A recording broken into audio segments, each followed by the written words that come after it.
ಆತ್ಮೀಯ H16 news ಅರ್ಥಾತ್ ಸೀತಾರಾಮ್ಗೆ ಸ್ವಾಗತ. ನಾನು ನಿಮ್ಮವ MI ಅಥವಾ ಮಲ್ಲಪ್ಪ ಜೋತಾವರ್. ಆದ್ಮೇಲೆ ಇವತ್ತು ನಾವು ಮುಖ್ಯ ಟ್ರಸ್ಟ್ ಕೊಟ್ಟು ಮಾತಾಡೋದು ಹುಕ್ಕೇರಿಯ ಈ ವಿದ್ಯುತ್ ಸಂಘ ಇಡೀ ರಾಜ್ಯದಲ್ಲಿ ಅಷ್ಟಲ್ಲ ಇಡೀ ದೇಶದಲ್ಲಿ ಕೋಪಡಿದ್ದಂಥ ಒಂದು ಸಂಘಟನೆ ಕಳೆದ 30 ವರ್ಷಗಳು ನಡ್ಕೊಂಡು ಬಂದಂಥದ್ದು ಸಣ್ಣದಲ್ಲ ಸಾಧನೆ. ಆಗಿರ್ಬೋದು ಮಿಸ್ಟೇಕ್ಸ್ ಅಲ್ಲೇ ಇಲ್ಲಂತಲ್ಲ, ಅದಕ್ಕೆಲ್ಲಕ್ಕೆ ಒಂದಿಷ್ಟು ಲೇಜಿತನೂ ಬಂದಿರ್ಬೋದು. ಮನುಷ್ಯ ಹಂಗಂದ್ರೆ ಭಾಳ ವರ್ಷ ಆಗಿದ್ದ ತಕ್ಷಣ ಅದ್ರ ಬಗ್ಗೆ ಒಂದು ಸ್ವಲ್ಪ ಲೇಜಿತನ ಬರೋದು, ನಿಷ್ಕಾಳಜಿ, ಸ್ವಲ್ಪ ಅಲ್ಲೂ ಭ್ರಷ್ಟಾಚಾರ ನಡೆದಿರ್ಬೋದು. ಇಲ್ಲ ಅಂತ ನನಗೆ ಆಗೋದಿಲ್ಲ. ಬಟ್ ನಡೆದಿದ್ದೇನು ಸುಳ್ಳ, ಒಳ್ಳೆ ಕೆಲಸಗಳು ಮಾಡ್ಕೊಂಡು ಬಂದಿದ್ದಾರೆ ಇಲ್ಲಿವರೆಗೆ, ಅದನ್ನು ಬರಲಿಕ್ಕೆ ಆಗೋದಿಲ್ಲ. 30 ವರ್ಷ ಜೀವಂತದ ಅಂದ್ರೆ ಅಲ್ಲೇನೋ ಒಂದಿಷ್ಟು ಒಳ್ಳೆತನ ಅದ ಅನ್ನೋದು ಒಪ್ಪುವಂಥ ವಿಷಯ. ಅದ್ರ ಜೊತೆ ಒಂದಿಷ್ಟು ಫಿಡಿಯಲಿಸ್ಟ್ ಅಂತೀವಿ ನಾವು. ಫಿಡಲಿಸಮ್ ಅಂದ್ರೆ ಜಮೀನ್ದಾರಿ ಪದ್ಧತಿ ಇದ್ದಂಗೆ, ಅದೆಲ್ಲ ನಮ್ಮ ಕೈಯಾಗಿರಲಿ, ನಮ್ಮಲ್ಲಿ ಬೇರೆದ್ರಾಗ ಹೋಗೋದು ಅನ್ನೋಂಥ ಮನೋಸ್ಥಿತಿ ಅಲ್ಲಿ ಅದ ಅನ್ನೋದು ಅಷ್ಟು ಸ್ಪಷ್ಟ. ಹಂಗಂತೇಳಿ ಅದು ತಪ್ಪೈತಿ ಕೆಟ್ಟದ್ದು ಅಂತ ಹೇಳಾರ್ದು. ಇಲ್ಲಿ ವಿರೋಧಿಸೋರು ಸತಿ ಇದನ್ನು ವಿರೋಧ ಮಾಡುವಂಥವ್ರು ಸತಿ ಅವರು ಅದನ್ನು ಮಾಡ್ತಾ ಇದ್ದಾರೆ ಅಂದ್ಕೊಳ್ಳ ಇದು ಸಮಾನ ಕುಸ್ತಿ ಅಂತ ಹೇಳ್ಬೇಕು. ಅಂದರೆ ಒಂದು ಕಡೆ ಕತ್ತಿ ಅವ್ರದ್ದು, ಇನ್ನೊಂದು ಕಡೆ ಜಾರಕಿಹೊಳಿ ಅವ್ರದ್ದು, ಮತ್ತು ಪ್ಲಸ್ ಜೊಲ್ಲೆ ಅವ್ರದ್ದು, ಪ್ಲಸ್ AB ಪಾಟೀಲ್ ಅವ್ರದ್ದು. ಇವರೆಲ್ಲರೂ ಅಲ್ಲೇ ಆ ಒಂದು ಸಂಸ್ಥೆಗೆ ಬೆನ್ನು ಹತ್ತಿದ್ದಾರೆ. ಅದು ಏನಪ್ಪ ಅಂತಂದ್ರೆ ನಾವು ಒಳ್ಳೆ ಕೆಲಸ ಮಾಡಿದ್ವಿ 3 ತಿಂಗಳಲ್ಲೇ, ನಾವು ತೋಟಪಟ್ಟಿಗೆ ಲೈಟ್ ಕೊಟ್ಟಿವಿ, ಕರೆಂಟ್ ಕೊಟ್ಟಿವಿ, ನಾವು ಟ್ಯೂಷನ್ ಕೂಡಿಸಿದ್ವಿ ನಮ್ಮ ಜೊಲ್ಲೆ ಅವರ ಮತ್ತು ಜಾರಕಿಹೊಳಿ ಅವ್ರ ಪರವಾಗಿ ವಾದ ಮಾಡ್ತಾ ಇದ್ದಾರೆ. ಅದೇ ಕಾಲಕ್ಕೆ ಇವ್ರು ನಾವು 30 ವರ್ಷಗಳು ನಡೆಸ್ಕೊಂಡು ಬಂದೀವಿ ಮಾಡೀವಿ ಅಂತೇಳಿ ನಮ್ಮ ಕತ್ತಿ ಮತ್ತು AB ಪಾಟೀಲರ ಒಂದು ಎಲ್ಲ ಸಂಬಂಧಿಕರನ್ರಿ, ಮಕ್ಕಳನ್ರಿ, ಇದೆಲ್ಲ ರೀ ಅಪ್ಪ ಮಕ್ಕಳ ಒಂದು ಏನೋ ತಿಕ್ಕಾಡ್ಲಂದ್ರೂ ಅಡ್ಡಿ ಇಲ್ಲ. ಕುಟುಂಬ ರಾಜಕೀಯ ಇರಲಿ, ಅದು ಜನಕ್ಕೆ ಒಳ್ಳೇದಾಗಲಿಕ್ಕೆ ಅದನ್ನು ಕೆಲವೊಮ್ಮೆ ಒಪ್ಕೋಬೇಕಾಗ್ತದೆ, ಬೇರೆ ಅದಿಲ್ಲ. ಈ ದೇಶದಾಗ ಒಂದು ರೋಗ ಆದಂಗೆ ಆಗಿಬಿಟ್ಟದು ಆಗಲಿ. ಈಗ ನಾವು ಹೇಳುವಂಥದ್ದು ಏನಪ್ಪ ಅಂದರೆ ಜನ ಏನಾದರೂ ಬದಲು ಮಾಡಿಸುವಂಥ ಕೆಪಾಸಿಟಿ ಅವ್ರು ಬೆಳೆಸಬೇಕಾಗ್ಯದ, ಮತದಾರರು ಯೋಚಿಸಬೇಕಾಗ್ಯದ. ಈಗ ಒಬ್ಬರಿಗೊಬ್ಬರು ಆರೋಪ ಮಾಡ್ತಾ ಇದ್ದಾರೆ. ಆ ದಿಶೆಯಲ್ಲಿ ಇತ್ತೀಚೆಗೆ ನಿಟುಸೃಷ್ಟಿಯಲ್ಲೇ ನಿಮಗೆ ಗೊತ್ತದ, ಈ ಹಿಂದೆ ನಮ್ಮ ಬಾಲಚಂದ್ರ ಜಾರಕಿಹೊಳಿ ಅವರು ಬಂದು ನಮ್ಮ ಡಿಸ್ಟ್ರಿಕ್ಟ್ ಬ್ಯಾಂಕ್ ಪ್ರಚಾರ ಸಂದರ್ಭದಲ್ಲೇ ಜನರ ಮೇಲೆ ಒಳ್ಳೆಯ ಮಾತುಗಳನ್ನ ಇಂಪ್ರೆಸ್ ಮಾಡಿ ಹೋಗಿದ್ದ ಬೆನ್ನಲ್ಲಿನ ಈಗ ನಿಖಿಲ್ ಕತ್ತಿ ಅಂದ್ರೆ ನಮ್ಮ ಉಮೇಶ್ ಕತ್ತಿ ಅವ್ರ ಮಗ, ಜೊತೆಗೆ ನಮ್ಮ ವಿನಯ್ ಗೌಡ ಪಾಟೀಲ್ ಅಂದರೆ AB ಪಾಟೀಲ್ರ ಮಗ, ಇವರು ಅಲ್ಲೇ ಸೋಷಿಯಲ್ ಪ್ರಚಾರ ಮಾಡ್ತಾ ಇಲ್ಲಿ ಏನದಪ್ಪ ಅಂದ್ರೆ ನಾವು ಇಲ್ಲಿವರೆಗೆ ಕೆಲಸ ಮಾಡಿದ್ದೀವಿ ಇಲ್ಲಂತಲ್ಲ, ಹೊರಗಿನವ್ರು ತರಲಿಕ್ಕೆ ಹೋಗಬೇಡ್ರಿ ಅನ್ನೋಂಥ ಮಾತು ಮಾತಾಡ್ತಾ ಇದ್ದಾರೆ. ಹೊರಗಿನವರು ಅನ್ನುವಂಥ ಮಾತು ಮಾತಾಡ್ತಾ ಇದ್ದಾರೆ. ಇದು ಒಂದಿಷ್ಟು ತಪ್ಪೇನೋ ಪ್ರಜಾಪ್ರಭುತ್ವದ ನೆಲೆಗಟ್ಟಿನೆಲ್ಲ ಕುಟುಂಬ ರಾಜಕಾರಣ ತಪ್ಪು, ಆ ಮತ್ತು ಬೇರೆ ಆದರೂ ಈಗ ಎಲ್ಲರೂ ಒಪ್ಕೊಳ್ತಿದ್ರು ಹಾಗೆ. ಆದರೆ ಹೊರಗಿನವ್ರು ಬೇಡ ಅನ್ನೋದಕ್ಕೆ ಹುಕ್ಕೇರಿ ಇದ್ದಿದ್ದು ಇದೇನು ಕರ್ನಾಟಕ ಸ್ಟೇಟ್ ಬಿಟ್ಟಿಲ್ಲ, ಇಲ್ಲಿದ್ದಾನೆ, ಆದರೂ ಅವರು ನಮ್ಮವರು ಇರಲಿ ಅನ್ನುವಂಥ ಒಂದು ಮಾತನ್ನು ಒತ್ತು ಕೊಟ್ಟ ಭಾವನಾತ್ಮಕವಾಗಿ ಹುಕ್ಕೇರಿ ಜನರು ಮನಸ್ಸನ್ನು ತಮ್ಮ ಹಿಡಿತಕ್ಕೆ ತೊಗೊಳ್ಳೋಂಥ ಪ್ರಯತ್ನ ಮಾಡಿದ್ದಾರೆ. ಬಟ್ ಅದೇ ಕಾಲಕ್ಕೆ ಇನ್ನೊಂದಿಷ್ಟು ಭಾಳ ಗಮನಾರ್ಹವಾದಂಥ ಕಡಿಮೆ ಮಾತಾಡಿದರೆ ಭಾಳಲ್ಲ, ಸ್ವಲ್ಪದ್ರಲ್ಲಿ ಭಾಳಷ್ಟು ಮಾತಾಡಿದ್ದಾರೆ ನಮ್ಮ ನಿಖಿಲ್ ಕತ್ತಿ ಅವರು. ಅದರಲ್ಲಿ ಪ್ರಮುಖವಾಗಿ ಒತ್ತು ಕೊಟ್ಟು ಹೇಳಿದ್ದೇನಪ್ಪ ಅಂತಂದ್ರೆ ನಾವು ಕೆಲಸ ಮಾಡಿದ್ದೇವಪ್ಪ ಕಳೆದ 30 ವರ್ಷಗಳಿಂದ, ಇದನ್ನು ಉಳಿಸ್ಕೊಂಡು ಬಂದಿದ್ದೀವಿ. ಇಡೀ ಕರ್ನಾಟಕದಲ್ಲಿ ಇಂಥ ಒಂದು ಸಂಸ್ಥೆ ಇದ್ದರೆ ನಮ್ಮಲ್ಲಿ ಎಷ್ಟದ ಇಡೀ ದೇಶದಲ್ಲೂ ಸಹ ಅನ್ನೋಂಥ ಮಾತನ್ನು ಮಾತಾಡಿದ್ದಾರೆ. ಅಂದರೆ ಒಂದು ರೀತಿ ಸಹಕಾರದ ವಲಯದಲ್ಲಿ ಒಳ್ಳೆಯ ಡೆವಲಪ್ಮೆಂಟು, ಒಳ್ಳೆಯ ಹೆಸರು ಅನ್ನೋದ್ರಲ್ಲಿ ಎರಡು ಮಾತಿಲ್ಲ. ಆ ಸಭೆಯಲ್ಲಿ ನಮ್ಮ ವಿನಯ್ ಗೌಡ ಪಾಟೀಲ್ ಸಹಿತ ಭಾಗವಹಿಸಿದ್ದು ಗಮನಾರ್ಹ ಇಲ್ಲ. ಯಾಕಂದ್ರೆ ಇಡೀ ಅವ್ರ ಕುಟುಂಬಗಳು, ಕತ್ತಿಯವರ ಮತ್ತು ನಮ್ಮ AB ಪಾಟೀಲ್ ಕುಟುಂಬಗಳು ಈ ಸಂಸ್ಥೆನ ಮೊದಲು ಉಳಿಸ್ಕೋಬೇಕಾಗಿದೆ. ಇದು 28ಗೆ 29 ಈ ಒಂದು ನಮ್ಮ ಏನು ಹುಕ್ಕೇರಿ ವಿದ್ಯುತ್ ಸಂಘದ ಚುನಾವಣೆ, ಆ ಇದರ ಹಿನ್ನೆಲೆಯಲ್ಲೇ ಇವತ್ತು ಅದನ್ನು ಗೆಲ್ಲೇಬೇಕು ಅನ್ನೋಂಥ ಒಂದು ಮಾನಸಿಕ ಸ್ಥಿತಿಯನ್ನು ಬೆಳೆಸ್ಕೊಂಡು ಅದು ಉಳಿಸ್ಕೋಬೇಕು ಮೊದಲು. ಯಾಕಪ್ಪ ಅಂತಂದ್ರೆ ಈಗಾಗಲೇ ಹಿರಾ ಶುಗರ್ ಅಂತೆ ಇವರ ಈಗಾಗಲೇ ಇದ್ದಂಥ ನಿರ್ದೇಶಕರು ಇವರ ವಿರೋಧಿಗಳೇನೋ ಅದು ಅವ್ರಿಗೆ ಮೋಸ ಮಾಡಿದ್ರು, ಅದು ಅವ್ರಿಗೆ ಇವರು ಮೋಸ ಮಾಡಿದ್ರು, ಆ ಬೇರೆ ಅಷ್ಟೇ. ಈಗ ಇತಿಹಾಸದಲ್ಲಿ ಹೋಗ್ಯದ. ಯಾಕಂದರೆ ಇಲ್ಲಿ ಅವ್ರಿಗೆ ಬೇಕಾಗಿತ್ತು, ಒಬ್ಬರೊಬ್ಬರು ಏನು ಲಾಭ ಮಾಡ್ಕೊಂಡಿದ್ದಾರೆ, ಅದ್ರೊಳಗೆ ಒಂದಿಷ್ಟು ಲಾಭನ ಹೊಡೆದಿದ್ದಾರೆ. ಇಲ್ಲಂತ ಅನ್ಲಿಕ್ಕೆ ಆಗೋದಿಲ್ಲ. ಅವ್ರ ಮೇಲೆ ಇವರು ಆರೋಪ ಮಾಡ್ತಾ ಇದ್ದಾರೆ ಅಂದರೆ ಇನ್ನೊಂದಿಷ್ಟು ಅದಲ್ಲ, ಇಲ್ಲಂತಲ್ಲ. ಬಟ್ ಅದು ಫೈನಲ್ ಅಲ್ಲ. ಈಗ ಮಾತ್ರ ಅಲ್ಲಿಯ ಜನರಿಗೆ, ಹುಕ್ಕೇರಿ ಜನರಿಗೆ ಯಾರು ಈ ವಿದ್ಯುತ್ ಸಂಘದ ವಿದ್ಯುತ್ತನ್ನು ಪಡ್ಕೊಳ್ತಾರೋ ಅವರಿಗೆಲ್ಲ ವಿಶ್ವಾಸ ತೆಗೆದುಕೊಳ್ಳೋ ಪ್ರಯತ್ನ ಮಾಡ್ತಾ ಇದ್ದಾರೆ. ಅವ್ರಿಗೆ ಕನ್ವಿನ್ಸ್ ಮಾಡೋ ಪ್ರಯತ್ನ ಮಾಡ್ತಾ ಇದ್ದಾರೆ. ಈ 3 ತಿಂಗಳು ಏನು ಮಾಡಿದಾರಪ್ಪ, ನಾವು ಆಲ್ರೆಡಿ ತೋಟಪಟ್ಟಿ ಕೊಡಬೇಕು ಫ್ರೀ ವಿದ್ಯುತ್ ಅಂತೇಳಿ.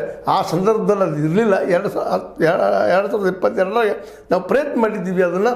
ಅದೇ ಕಾಲಕ್ಕೆ ಅದಕ್ಕೆ ನಾವು ಫೈಲು ಸಲ್ಲಿಸಿದ್ದೀವಿ, ಅರ್ಜಿ ಸಲ್ಲಿಸಿದ್ದೀವಿ. ಆ ಸಂದರ್ಭದಲ್ಲೇ ಈ ನಮ್ಮ ಏನಪ್ಪ 5 HP ಏನು ಮೋಟ್ರ್ ಇದ್ದವು ಅಥವಾ ರೈತರಿಗೆ ಫ್ರೀ ಇದ್ದಾಗ ಅದನ್ನು ಮನೆಗಳಿಗೆ ಕೊಟ್ಟಿರಲಿಲ್ಲ. ಈಗ ಆಗ್ಯದ 200 ಯೂನಿಟ್ ತನಕ 200 ಯೂನಿಟ್ ತನಕ ಫ್ರೀ ಆಗ್ಯದ, ಅದು ಮಾಡ್ತಾರೆ ಈಗ. ಅದೇ ನಾವು ಬೇಕಂತ ಬಿಟ್ಟಿಲ್ಲ. ಮತ್ತು ಇವ್ರಿಗೆ ಮಾಡಿದ್ದು ಸಹಿತ ರೈತರಿಂದ 50% ದುಡ್ಡು ತೊಗೊಂಡು ಮತ್ತೆ ತೊಗೊಂಡು ಮಾಡಿದ್ದಾರೆ ಅನ್ನುವಂಥ ಮಾತನ್ನು ಹೇಳ್ತಾ ನಾವು ರೈತ ವಿರೋಧಿ ಅಲ್ಲ, ರೈತರ ಪರಾಣ ಇದ್ದೀವಿ ಅನ್ನೋಂಥ ಪ್ರಚಾರ ಮಾಡ್ತಾ ಇದ್ದಾರೆ. ಇದರರ್ಥ ಕೌಂಟ್ರ್ ಕೊಡ್ತಾ ಇದ್ದಾರೆ. ಸತೀಶ್ ಅವರ ಒಂದು ವಾದಕ್ಕೆ ಇವರೊಂದು ಕೌಂಟ್ರ್ ಕೊಡ್ತಾ ಇದ್ದಾರೆ. ನಾವು ಮಾಡ್ತಾಯಿದ್ದೀವಿ, ನಾವು ಜನಸೇವೆ ಮಾಡ್ತೀವಪ್ಪ. ಜೊತೆಗೆ ಹೊರಗಿನವರು ಬಂದ್ರಪ್ಪ ಅಂದರೆ ಇದು ಉಳಿಲಿಕ್ಕಿಲ್ಲ ಅನ್ನುವಂಥ ಭಯವನ್ನು ಹುಟ್ಟಿಸುವಂಥ ಕೆಲಸವನ್ನು ಅವ್ರು ಮಾಡ್ತಾಯಿದ್ದಾರೆ. ಇದು ರಾಜಕೀಯದಲ್ಲಿ ನಡೆಯುವಂಥದ್ದೇನು. ಮತ್ತು ಆಲ್ರೆಡಿ ಈ ವಿಷಯದಲ್ಲೇ ನಾವೇನು ಹೇಳಿಕ್ಕೆ ಸಾಧ್ಯ ಇಲ್ಲ ಮೂರನೇದವರು. ಬಟ್ ಒಂದು ಥಿಂಗ್ ನಾವು ಹೇಳ್ಬೋದಲ್ಲ, ಇಲ್ಲೇ ಹುಕ್ಕೇರಿ ಅವರು ಇಲ್ಲಿ ಒಂದು ಫೈಟ್ ಮಾಡ್ಬೋದು, ಇಲ್ಲಿ ಗೋಕಾಕ ಏರಿಯಾದಲ್ಲಿ ಬರ್ಬೋದು, ಅಥವಾ ಅರಬಾವಿ ಏರಿಯಾದಲ್ಲಿ ಬರ್ಬೋದು, ಅರಬಾವಿ ಹುಕ್ಕೇರಿ ಏರಿಯಾಕ್ಕೆ ಹೋಗ್ಬೋದು, ಚಿಕ್ಕೋಡಿ ಏರಿಯಾಕ್ಕೆ ಹೋಗ್ಬೋದು. ಇದನ್ನು ನೀವು ಹೊರಗಿನವ್ರು ತನ್ನೋಕ್ಕಿಂತಲೂ ಆ ಫೈಟ್ ಮಾಡೋಕ್ಕಿಂತಲೂ ನೀವು ಏನು ಮಾಡಿದಿರಿ ಈ ವರ್ಕ್ ಇಲ್ಲಿವರೆಗೆ ಅನ್ನೋದನ್ನು ಮತದಾರರಿಗೆ ತಿಳಿಸೋದು ಭಾಳ ಮಹತ್ವದ್ದಾಗ್ತದೆ. ಇಲ್ಲಪ್ಪ ಅಂದ್ರೆ ಈಗ ಆಲ್ರೆಡಿ ಅವರು ಕೊಟ್ಟಿದ್ದಾರೆ ಪಾಪ ಅವ್ರು ಜಾರಕಿಹೊಳಿ ಸಹೋದರು, ಯಾಕ್ರಿ ನಮ್ಮ ಏನಾದರೂ ಬಂದು ನೀವು ಮಾಡಿ ನಾವು ಬೇಡ ಹೋದ್ರು ಅನ್ನುವಂಥ ಮಾತನ್ನು ಅವ್ರು ಸ್ವತಃ ಮೆಸೇಜ್ ಕೊಟ್ಟಿದ್ದಾರೆ. ಇಷ್ಟೇ ಇನ್ನು ಗೋಕಾಕ್ ಏರಿಯಾದಲ್ಲೇ ಅರಬಾವಿ ಏರಿಯಾದಲ್ಲೇ DCC ಬ್ಯಾಂಕ್ ಪರವಾಗಿ ನೀವು ಬಂದು ನೀವು ಕಾಂಪಿಟೇಷನ್ ಮಾಡಬೇಕು. ಕಾಂಪಿಟೇಷನ್ ಮಾಡಿಲ್ಲ ಅಂತಂದ್ರೆ ಪಾಪ ಒಂದು ಸೆಂಟರ್ ಮಾಡ್ಕೊಂಡು ಹೋಗ್ತಾರೆ ಅಂತ ಪದ ಎಲ್ಲರದು. ಸ್ವತಂತ್ರವಾದ ಮೀಡಿಯಾಗೆ ಬೇಕಾಗಿರುವುದು ಸ್ವತಂತ್ರ ಧ್ವನಿ. ಆ ಸ್ವತಂತ್ರ ಧ್ವನಿ ಉಳಿಸಲು ನೀವು ಮಾಡಬೇಕಾದದ್ದು ಇಷ್ಟೇ. ಅದೇನಪ್ಪಾ ಅಂತಂತಂದ್ರೆ ನಿಮ್ಮ ಕೈಲಾದಷ್ಟು ಸಹಾಯ ಈ ಚಾನಲ್ಗೆ ಮಾಡಿ ಹಾಗೂ ನಿಮ್ಮ ಧ್ವನಿಯನ್ನು ಕಾಪಾಡಿಕೊಳ್ಳಿ. ಯಾರೂ ಇಲ್ಲ ಅಂದಾಗ ನಾವು ಮಾಡ್ಕೊಳ್ತೀವಪ್ಪ ಅಂತಾರೆ.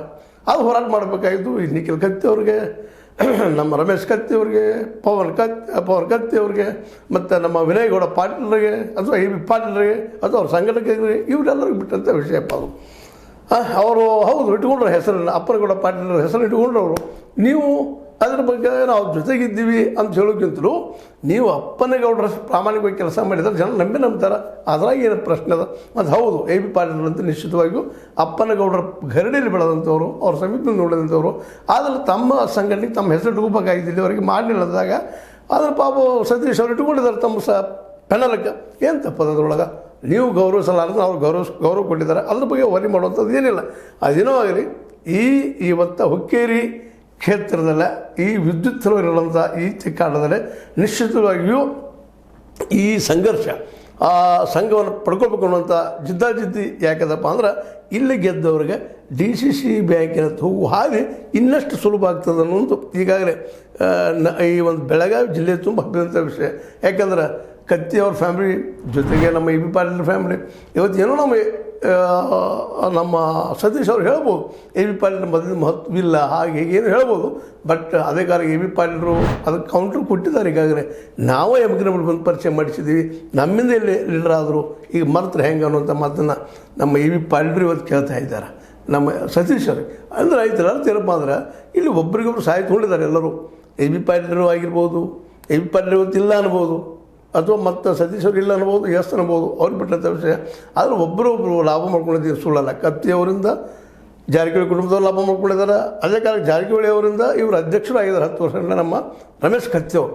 ಇವೆಲ್ಲ ಇದ್ರ ಬಗ್ಗೆ ಟೀಕಾ ಟಿಪ್ಪಣಿ ಮಾಡೋಕ್ಕಿಂತಲೂ ನೀವು ರೈತರಿಗೆ ಒಳ್ಳೆಯ ಕರೆಂಟ್ ಕೊಡುವಂಥದ್ದು ಇದರಲ್ಲೇ ಏನು ಹುಕ್ಕೇರಿಯಲ್ಲಿ ಯಾಕಪ್ಪ ಅಂದ್ರೆ ಸಹಕಾರ ಸಂಘದ ಹೇಳ್ರಿ ಬರಲಿ ಅನ್ನೋದನ್ನು ನೀವು ಕಾಂಪಿಟೇಷನ್ ಮಾಡಿ ಹೇಳಿ ತಿಳಿಸಿ ಕನ್ವಿನ್ಸ್ ಮಾಡೋದು ಹೆಚ್ಚು ಹೋಗ್ಯ. ಅವ್ರು ಹೊರಗಿನವರು ಇವರು ಒಳಗಿನವರು ಅನ್ನುವಂಥ ಮಾತುಗಳನ್ನು ಆರ್ಗ್ಯುಮೆಂಟ್ ಮಾಡೋದ್ರಲ್ಲಿ ಏನೂ ಅರ್ಥ ಇಲ್ಲ. ಮತ್ತು ಆಲ್ರೆಡಿ ಈ ಒಂದು ವಿಷಯದಲ್ಲ ಜಾರಕಿಹೊಳಿ ಸಹೋದರರಿಂದ ಸ್ಪಷ್ಟ ಇದ್ದಾರೆ, ನಮ್ಮಲ್ಲಿ ಬಂದು ನೀವು ಕಾಂಪಿಟೇಷನ್ ಮಾಡಿರಿ ಅನ್ನುವಂಥ ಮಾತಿಗೆ ಅದನ್ನು ಮಾಡಬೇಕಾಗಿದ್ದು ಈ ಕತ್ತಿ ಸಹೋದರರಿಗೆ AB ಪಾಟೀಲರಿಗೆ ಅಥವಾ ಕತ್ತಿ ಕುಟುಂಬಕ್ಕೆ ಬೇಕು ಅನಿವಾರ್ಯವಾದಂಥದ್ದು. ಯಾಕಂತಂದ್ರೆ ಸಹಜದ ಇದು ಪ್ರಜಾಪ್ರಭುತ್ವ, ಎಲ್ಲರೂ ಎಲ್ಲ ಕಡೆ ನಿಂತು ಹೋರಾಟ ಮಾಡುವಂಥ ಅವಕಾಶಗಳಿದ್ದಾವೆ. ಅದೇನೂ ಇರಲಿ. ಈಗ ಮಾತ್ರ ಈಗ ಮೊದಲ ಈ DCC ಬ್ಯಾಂಕಿನ ಒಂದು ಚುನಾವಣೆ ಯಾಕೆ ಹೋಗ್ಬೋದು ಅನ್ನುವಂಥ ದಿಶೆಯಲ್ಲೇ ಒಂದು ಮಾರ್ಗಸೂಚಿ ಮಾಡೋದಕ್ಕಾಗಿ ಇವತ್ತಿನ ವಿದ್ಯುತ್ ಸಂಘದ ಪೈಪೋಟಿ ಒಂದು ಸಾಕ್ಷಿಯಾಗಿ ನಿಲ್ಲಲಿಕ್ಕತ್ತದ. ಎರಡೂ ಕಡೆಯವರು ಮಾತ್ರ ಜಬರ್ದಸ್ತಾಗಿ ಒಬ್ಬರನ್ನೊಬ್ಬರು ದಾಳಿ ಮಾಡ್ತಾ ಇದ್ದಾರೆ, ನಾವು ಗೆಲ್ತೀವಿ ಅಂತ ಹೇಳ್ತಾ ಇದ್ದಾರೆ. ಅದರಲ್ಲೂ ಒಂದು ಗುಡಿ ತೋರಿಸಿ ಅಲ್ಲಿ ಬೆಟ್ ಮಾಡಿ ಹೇಳ್ತಾರೆ ನಮ್ಮವರು ಅಧ್ಯಕ್ಷರಾಗ್ತಾರೆ, ನಮ್ಮವರು ಉಪಾಧ್ಯಕ್ಷರಾಗ್ತಾರೆ. ಬಾಲಚಂದ್ರ ಜಾರಕಿಹೊಳಿ ಹೇಳಿ ಹೋಗೋದು ನಡೆಸೋಷ್ಟಿಲ್ಲ. ಆದರೆ ಬೆಲ್ಲ ಬಂದ ಇವರು ನಾವು ಹೊರಗಿನವ್ರು ಬರೋದು ಬೇಕಾದ್ರೆ ನಾವು ಒಂದಾಗಿ ಮಾಡೋಣ ಅಂತನ್ನುವಂಥ ಅಲ್ಲೇ ಗೋಕಾಕದ ಒಂದು ನಮ್ಮ ಹುಕ್ಕೇರಿಯ ಅಸ್ಮಿತೆಯನ್ನು ಅಲ್ಲಿ ಜನರಲ್ಲಿ ಬಿತ್ತ ಹುಕ್ಕೇರಿ ನೀವು ಉಳಿಸ್ಕೊಳ್ರಿ, ಯಾರು ಬೇರೆ ಕೊಡಬೇಡ ಅನ್ನುವಂಥ ಮೆಸೇಜ್ ಕೊಡುವಂಥ ಪ್ರಯತ್ನವನ್ನು ನಿಖಿಲ್ ನಮ್ಮ ಕತ್ತಿಯವರು ಜೊತೆಗೆ ವಿನಯ್ ಗೌಡ ಪಾಟೀಲರು ಇನ್ನುಳಿದವರು ಮತ್ತು ಇನ್ನೊಂದು ಮಾತು ಇಲ್ಲಿ ಬಂತು ಚರ್ಚೆಯಲ್ಲಿ ಅಲ್ಲಿ ಹಿರಿಯರು ಕುಡಿದ ನಿಲ್ಲಿಸೋಚಲ್ಲಿ ಹಿರಿಯರು ಕುಡಿದಂಥವ್ರು ನೀವು ಜಗಾಡಿ ಮೂರನೇದ್ರ ಅನುಕೂಲ ಮಾಡಿರಿ ಅಂತ ವಾದ ಮಾಡಿದರು. ಅದು ಸತ್ಯನದ. ಕತ್ತಿ ಮತ್ತು AB ಪಾಟೀಲರ ಮಧ್ಯದಲ್ಲಿದ್ದಂಥ ಒಂದು ತಿಕ್ಕಾಟದಿಂದಾಗೆ ಇವತ್ತು ಜಿಲ್ಲಾ ಮಟ್ಟದಲ್ಲಿ ನಮ್ಮ ಜಾರಕಿಹೊಳಿ ಸಹೋದರರು ಬೆಳೆದದ್ದು ಏನು ಸುಳ್ಳಲ್ಲ. ಅದಕ್ಕೆ ನೀವಿಬ್ಬರು ಒಂದಾಗಿದ್ದರೆ ಇವತ್ತು ಈ ಪರಿಸ್ಥಿತಿ ಬರ್ತಿಲ್ಲ ಅನ್ನುವಂಥದ್ದು ಅವರ ಮುಖದ ಮುಂದನ, ಅದು ನಿಖಿಲ್ ಕತ್ತಿ ಮತ್ತು ವಿನಯ್ ಗೌಡ ಪಾಟೀಲ್ ಮುಂದನ ಹಿರಿಯರು ಹೇಳಿದಿಂದ ಗಮನಿಸಿದಾಗ ಒಕ್ಕಟ್ಟಿನಲ್ಲಿ ಬಲ ಇದೆ ಅನ್ನೋದು ತೋರಿಸ್ತದೆ. ಆ ದಿಶೆಯಲ್ಲಿ ನಾವು ಜಾರಕಿಹೊಳಿ ಕುಟುಂಬದವ್ರನ್ನ ಮೆಚ್ಚಬೇಕಾಗ್ತದೆ. ಯಾಕಂದ್ರೆ ಅವ್ರ 5 ಜನರಲ್ಲೇ ಒಕ್ಕಟ್ಟದ ಮತ್ತು ಹೊಂದಾಣಿಕೆ ಅದ ಯಾವ ರೀತಿ ನಾವು ರಾಜಕೀಯ ಮಾಡಬೇಕು ಅನ್ನುವಂಥದ್ದನ್ನು ಅದನ್ನು ಕಲಿಬೇಕಾಗಿದ್ದು ಎಲ್ಲರೂ ಅವ್ರಿಗೆ ಬಿಟ್ಟಂಥದ್ದು ಕಲಿದು ಬಿಡೋದು ಅವ್ರಿಗೆ ಬಿಡೋದು. ಬಟ್ ಅದೆಲ್ಲಕ್ಕಿಂತ ಮುಖ್ಯ ಅಂದ್ರೆ ಇಲ್ಲೇ ಈ ಮತದಾರ ಹೆಸರಾಗಬೇಕಾಗಿದೆ, ಯಾರು ಎಷ್ಟು ನಮ್ಮ ಪರವಾಗಿ ಕೆಲಸ ಮಾಡಬಲ್ಲರು ಅನ್ನೋ ದಿಶೆಯಲ್ಲಿ ಯೋಚನೆ ಮಾಡಿ ಮತ ಹಾಕಿದ್ರೆ ಯೋಗ್ಯ ಅಂತ ಹೇಳ್ತಾ, ಇದು ನಿಮಗೆ ಲೈಕ್ ಆಗಿರ್ಬೋದು. ಲೈಕ್ ಮಾಡಿ, ಶೇರ್ ಮಾಡಿ, ಕಾಮೆಂಟ್ ಮಾಡಿ, ಜೊತೆ ಸಬ್ಸ್ಕ್ರೈಬ್ ಮಾಡಿರಿ. H16 ನ್ಯೂಸ್ ಅರ್ಥಾತ್ ಥರ ಇದು ಸತ್ಯಕ್ಕಾಗಿ ನೋಡಿ ವಂದನೆಗಳು.